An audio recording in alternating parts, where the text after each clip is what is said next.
Maithili express की शानदार प्रस्तुति।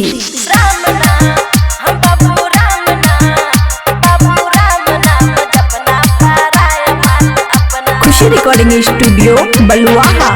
कहती हूँ आज सुन लब फॉर्मूला जी, झूलेगी खुद के बाहों में झूला जी। सुनिए ना, सच बोल रहे हैं। अरे कहती हूँ आज सुन लब फॉर्मूला जी, झूलेगी खुद के बाहों में झूला जी। हर आइटम का देखो स्वाद केतना, हर आइटम का देखो स्वाद केतना। हम बाबू राम नाम, बाबू राम नाम जपना पाराय माल अपना, बाबू राम नाम जपना पाराय माल अपना, बाबू राम नाम जपना पाराय माल अपना। सुमित सतीश रईमा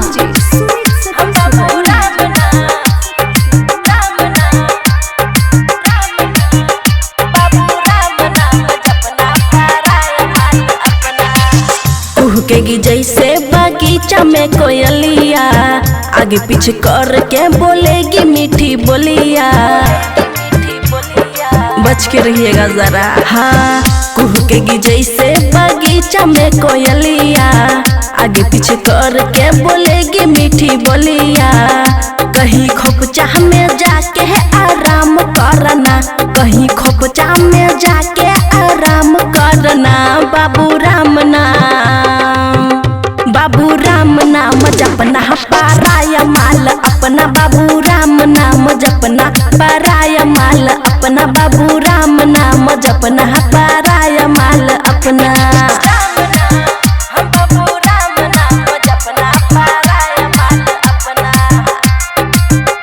खुशी रिकॉर्डिंग स्टूडियो बलुआहा।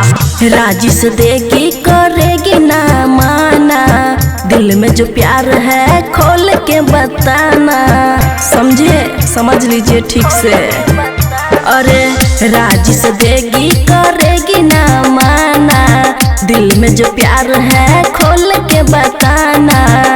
खुशी रोशन दीवाना देखो जी सपना, खुशी रोशन दीवाना देखो जी सपना। बाबू राम नाम, बाबू राम नाम जपना पाराय माल अपना, बाबू राम नाम जपना पाराय माल अपना, बाबू राम नाम जपना पाराय माल अपना।